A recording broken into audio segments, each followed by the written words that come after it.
Hi everyone, this is Jacqui Cooper with JCooperTravels and Love Travel Scotland and CryptoMom2. As you can see, I have all my talk shows on the my backdrop, and that's because I share out all my conversations to my various platforms as well as in my blog, the Happiness Factor News. So today I am actually excited to have a continuation of a series of chats that I'm having with Deborah.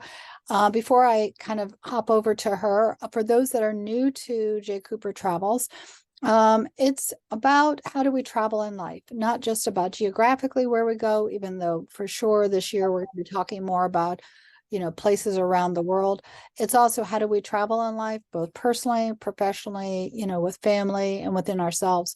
And so Deborah's life has been really extraordinary, and her family actually is part of our history. And so she has written a number of books, more than a number.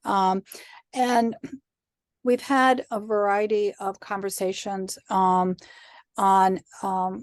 history topics, her books, and just current events. And today, this is part of the continuing conversation because Deborah is an inspiration to many people because of how she keeps reinventing herself and her words and her stories, and they take on new life and new mediums. So with that, we're going to, explore all that. Deborah, how are you doing today? Wonderful. Thank you for the lovely introduction. Yeah. So I can definitely, as a mini author myself, I can definitely appreciate, what you've been doing. And I'm excited to share with everyone that your books are actually now on screen. But before they became, into that form of media, you had a journey and a process that you had to do and learn as well. But for those, before we actually get to the filming side and also the description of how you learned about scripts and that whole world, why don't you give a little bit of history about yourself, and how you decided to start writing, because um, you had a vision that was really inspired by your parents. And so I want to do it justice. So why don't you go ahead and share more about your background, and then we'll hop into the current events of today. All right. Um, well, I was born in Brooklyn, but brought up in the British colony then, now Commonwealth of Bermuda. Right? And the family is the only Jewish family to have lived on the island for 4 generations. And after World War II, we went back to the Bermuda family, my mother's family, and I was part of the British education system, and it's rather rigorous, actually. And I have a picture of me almost in diapers with a number 2 pen writing. It was part of who I was and who my parents were. They were both graduates of Harvard, Radcliffe and Harvard. So they were rather literary individuals. And so I was used to books around the house and always. And when we came back to America, to New York, when I was about 7 or 8, um, that hadn't changed. In fact, my dad took us to the library every single weekend, and we were allowed to choose a book to take home with us. And if we didn't choose, it was chosen for us by my father. I did not know at the time that he had been a military intelligence officer during World War II, um, but I knew well enough to find a book quickly. And so was always part of who we were. When I first started to publish something was in high school because a teacher took one of my short stories and suggested I give it to the school newspaper to publish. And I thought, "Oh, okay." Had no idea that it was that interesting. I've been called the most clueless person on the planet by my older brother for a good reason. But I kept on writing as I went to Harvard. And it was always something that was necessary, and I branched out early into grant writing in my profession as a nonprofit executive, and then newsletters and all kinds of articles. And I was approached in Chicago when I worked for the American Jewish Committee by the liturgical publication office of the Catholic Archdiocese there, asking me if I would write something with them. And that's how I really got started. It was not the first thing I had written. The reason they decided to talk to me was I had published an article in the American Dance History magazine on Baroque dance, which I was a dancer, it was my passion. And when I said, well, I haven't written on religion before, and they said, you've written, you've published, that's all that counts. Okay, and off we went. And that's a story for anyone who is published. It's amazing what you can do.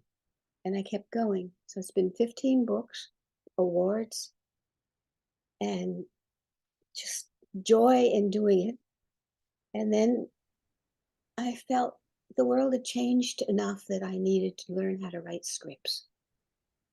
I got a coach. I wrote a TV pilot. It's won awards in 21 different film festivals, but hasn't been produced. If you're listening to this and you're a producer, call me up. But I did produce another one for radio about Dad and his letters, wartime letters, my mom's letters to him. It got picked up by a national TV platform, and we made it into a documentary with visuals. So why don't you go ahead and show the cover of the book, and that way we can start sharing. For those that are on the audio side, definitely hop over to my YouTube side. Definitely, like and subscribe both on the audio as well as on the YouTube. So that way you can stay current on all the various people that I'm talking to. So what we see here is the untold story of a World War II Liberator. So why don't you go ahead and share a little bit more about what we're seeing and what it's all about? Sure. This is my father in his early mid-20s in the 1940s, having graduated Harvard, finally enlisted. It took him a while because he was too skinny to get involved. They rejected him until he noshed all the time on ice cream sodas. And he was sent to a place called Fort Ritchie, which was a secret military intelligence camp where they trained individuals, often Jews, who had grown up speaking German or French and were designated to be both spies and to interrogate Nazi prisoners of war. And that's what he did. And during his work, he liberated a death camp. He'd seen more than one. He liberated Nordhausen, which was an underground death camp, storage facility for dead bodies. Terrible place. So I learned that he had written all these letters to my mother and her to him, and he kept them all in a file cabinet hidden away in his closet. When I took the job in Tulsa, Oklahoma, with the Jewish Federation shortly after the Oklahoma City bombing. And part of my job was to deal with the media and the community and deal with the presence of neo-Nazis running around the town. That's when he told me he had those letters. And he came to Tulsa to make sure that his baby was being taken care of. The FBI had my back. And when I heard what he had done, put him on radio to do a an interview. And that was the start of my work with his history, his letters, his stories. It changed my life, and I have a feeling gave him quite a bit of satisfaction. Do you want to show a picture of your mom and also one of the letters? I sure do. Let's see.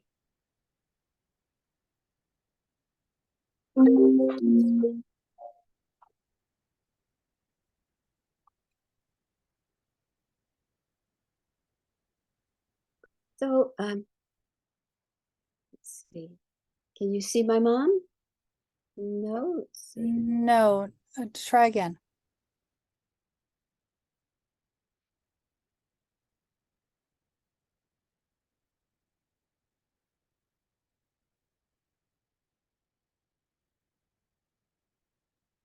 Let's see.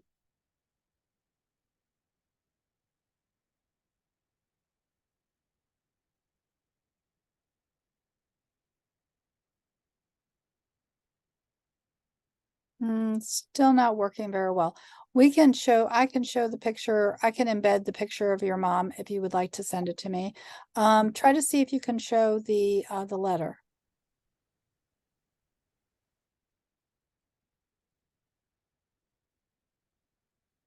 Okay, perfect. So that's one of the letters that was sent.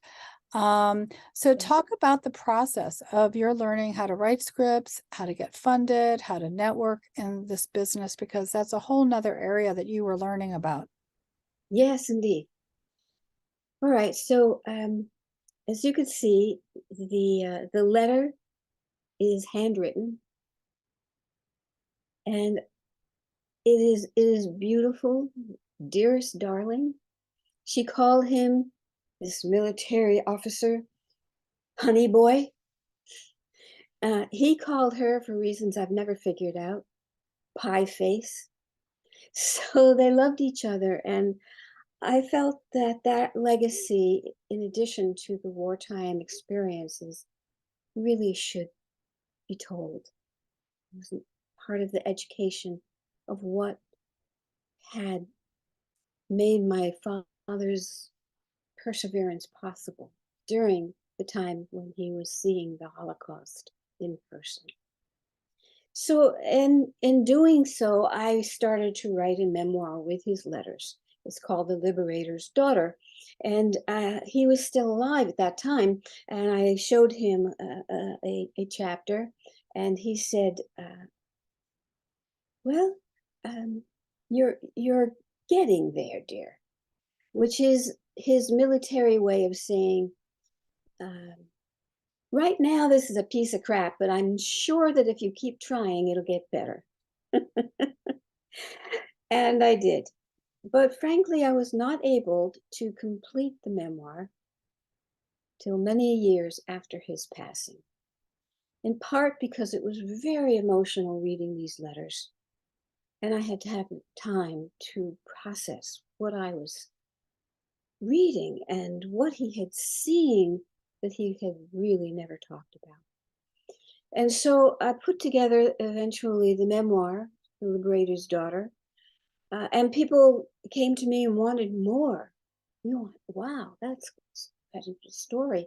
So I wrote a sequel called The Magic Marble Tree, which is much more personal and engaging, because I had been able to absorb all of it even more. My sister-in-law called me up and said, well, you finally figured out how to write. Well, it's true, it takes a while when you do something this emotional and personal. But I then realized that the world had changed and I wanted to go into a different medium. And so I started to learn how to write scripts. And my first efforts were terrible. So I had to hire a coach, which I did. And I was very grateful for his patience and loving kindness and perseverance with me. to teach me how to write the TV script, which was originally about my life, and to make it part of a 6 episode series. And The Liberator's Daughter is a beautiful thing. But my cousin Jan, who is in Madison and in the theater world, said, it takes a long time to get something like that produced. Why don't you go for something faster, which would be just audio, radio, and see if you can't do something that is meaningful to you in the meantime. So I wrote another script, now knowing how, for just the audio, which was much easier. And it was called Untold Stories of a World War II Liberator. And it was performed on a local radio station with local readers here in Chattanooga, Tennessee. I wanted a broader audience because I felt that what I had done was an amazing education tool. That it showed a version of experiencing the war through eyes that most people would not have heard of otherwise.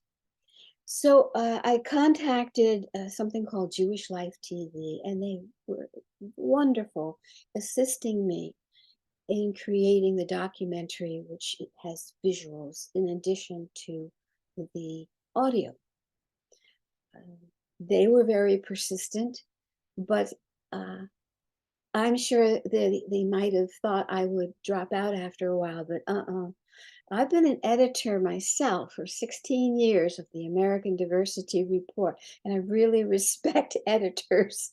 And I said, just go for it. Tell me how every second should look.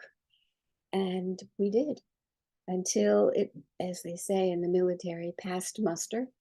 And they actually put it out on one of their channels, Roku, just a few days ago. So congratulations on that. So everyone who's listening, I can put in the blog below how you can reach out both to Deborah as well as to watch it. So is it playing every day? Or do they need to put a certain title in when they're searching? How would they find it? Well, they go to Jewish Life TV, and it has its own website. And Okay. they can search for it, and they can see where they can find it. In addition, however, I have put it up on YouTube under my account so that it's quite easy to access. So I Okay. really want that access to be easy. Share it in classrooms and libraries, churches. Understood. Yeah, it's an important message, and history is always important to remember and to participate in, so that way we can learn from it.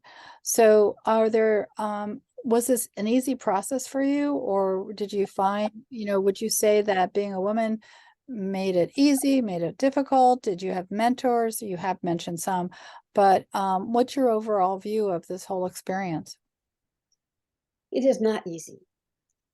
This is an industry that is highly competitive, and the demand for absolute precision in writing a script is incredible. It is something that is not for the faint of heart. And so it took me quite a while, and I used something called Fade In as the script template to learn how to do it. And it was eye-opening that this industry was so demanding, and that once you wrote the script, even though it has the television pilot has won in 21 to film festivals across the world, getting it produced is a whole nother matter. So I urge people who are interested in this stuff to be patient and work hard. And the whole idea of doing the audio radio one was very smart, and has been picked up quite a bit. and of course the topic and the timeliness of it has helped quite a bit. Now, being female didn't really influence it, except in the beginning when I approached my coach. His name is Dylan Hussman. And originally I said, can you find somebody who can turn my book, the memoir, into a movie, a script? And he said to me, we don't have enough women in Hollywood doing this, so you are going to do it yourself. And that was how I got started. That's what he wanted, and I am so grateful for it. This is as I say, a tough industry. It's about who you know, not not an easy one to get out there. I told a friend of mine, that the TV pilot script has won 21 awards, and the World War II script is now a documentary, and it's being posted by Jewish Life TV. And she runs the citywide film festival, and she said, "Well, I'm not going to tell anybody." I said, "Why not?" She said, "Do you know how jealous these people are going to be to hear a first time script writer get all this done? You'll thank me for not saying anything. They're going to come for you." Well, again, there are those in the industry that I'm sure would be supportive of you, but there are also those that might feel like they should get their fair due too. And like you said, every industry is difficult. So it is sometimes who you know as well as the work that you put in, because you definitely put the work in. So, for everyone who's listening, definitely go back into my feed. I have a digital book that I'll be sharing the link on here, because my various talk shows now, because I've done over 400, I know it's difficult to kind of go back through. So the digital book allows you to flip through and kind of go to the QR code so you can listen, and you'll be able to find these other shows. And that way you can listen to our other episodes. So, Deborah, any last minute thoughts that you want to share? I know we have another one scheduled in the March-April time period. Any last minute thoughts about this topic? I'd just like to add that given what is going on in today's world, that understanding history, seeing it through this young man's eyes and hearing his words, and my mother's words to him, and a Polish Holocaust survivor's memoirs folded into the works, it has been called a just amazing, mind-changing experience. So I urge you to listen to and hear and see this documentary. And I'd love to hear from you about what you feel it might do in education.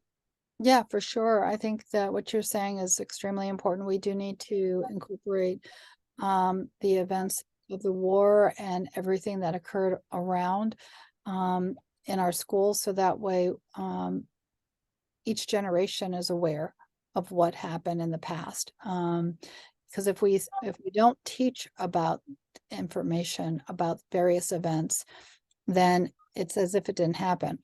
And so we really have to make sure that we have different perspectives, and your parents' perspectives, are in the moment, and that's a lot of times we reflect afterwards, but those letters are showing what was going on right then, and that's really important. Yes, it is. And I'm very grateful to my cousin, my father's nephew, Michael Levine, for composing the music that goes with it. Because this is a piece of art, not just history. Yeah, for sure, for sure. So everyone, definitely go ahead and take a listen, and then share with Deborah, your your comments and, you know, how you were impacted by it and maybe who you're going to be sharing it out with, because it's all about paying it forward. And for everyone also who is listening to my talk shows, remember what I always say at the end: be kind to yourself, be kind to others. We're all part of one world and we're also interconnected. So thank you so much, Deborah, for being on, and I will chat with you soon, I'm sure. Thank you. Thank you.